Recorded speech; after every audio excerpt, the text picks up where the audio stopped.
started in 1910 after what turned out to be a long overdue rule from Mexico's corrupt president of the time, Porfirio Diaz. Diaz wanted to please the Europeans, so he ran his presidency the way the Europeans did and never put the needs of his people first.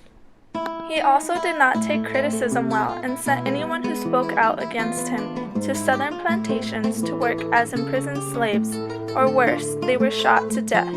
No one felt safe. There was terrible poverty and no hope for a better life with all the injustice from the Mexican government. Trying to remove Diaz from presidency, he had an unlikely opponent, Francisco I. Madero, a reformist writer. Diaz knew his time as president was over and ultimately ran away from his country. Madero took over, but was quickly overthrown by two rebels, Pascual Orozco and Victoriano Huerta. Still wanting to fight for the rights of the people, infamous rebel leaders Pancho Villa, Emiliano Zapata, Venustiano Carranza, and Alvaro Obregón united in alliance to crush Huerta and Orozco.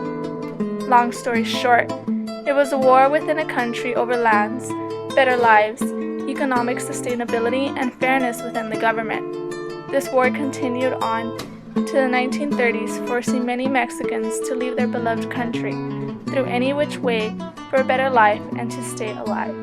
One of the families looking for a better life was that of Cesar Chavez. In 1942, Chavez quit school in the 7th grade to become a full-time farm worker. Later after, life changed for Chavez when he met a man of the name of Fred Ross, who hired Chavez to work for him in the community service organization, which he founded in 1947. After being able to gain respect within the community service organization, he wanted to emulate the same for the farm workers. In 1962, Cesar Chavez then started the National Farm Workers Association along with Dolores Huerta. He and the farm workers wanted companies and growers to respect workers by providing fresh water to drink, bathrooms in the fields, and fair pay for a day's work, but unfortunately, they refused. On September 8, 1965, Filipino-American grape workers walked out on the strike against the Delano table and wine grape growers, protesting years of poor pay and conditions, and asked Chavez to join their strike. It turned into a 340-mile march from Delano to Sacramento. The farm workers and supporters carried banners of the Black Eagle with Olga and Viva la Causa, long live our cause. To make a point, Chavez also went on a 30-day fast as he risked his life in hope it would bring to everyone's attention that farm workers were in a great health risk working with the poisons that growers use on fields.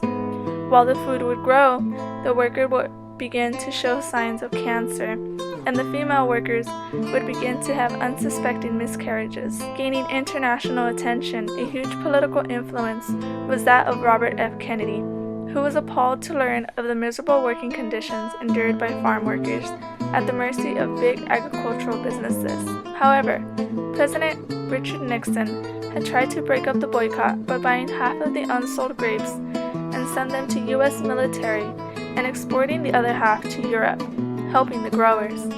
Because of this, Chavez and other UFW leaders traveled to Europe to meet with several groups that included labor leaders and church groups. After these meetings, they gained enough international solidarity that the grape export plan of Nixon was never fully realized. Dock workers in England refused to unload the grapes, dumping them off the ship like the early Americans did with the tea in the Boston Harbor, ultimately ending this war and forcing an agreement between the workers and the growers. In contemporary times, Chicanos comprise 95% of all agricultural workers. It is safe to say that without these workers, our agriculture business, as we know, would be ruined.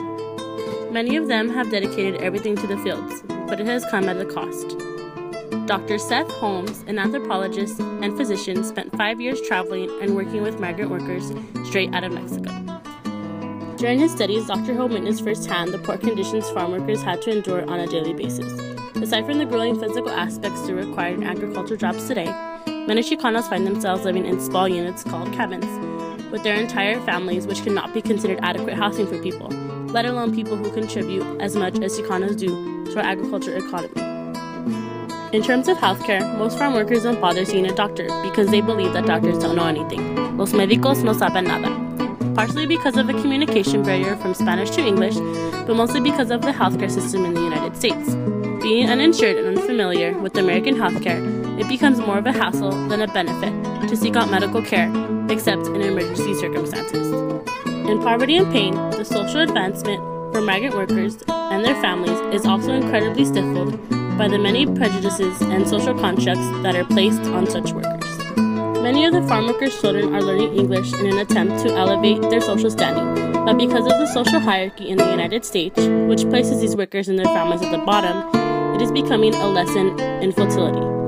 Even with the troubles that they are faced with on a daily basis, Chicano farm workers remain proud and dedicated to their work. Because of them, the privileged are allowed to reap what they sow.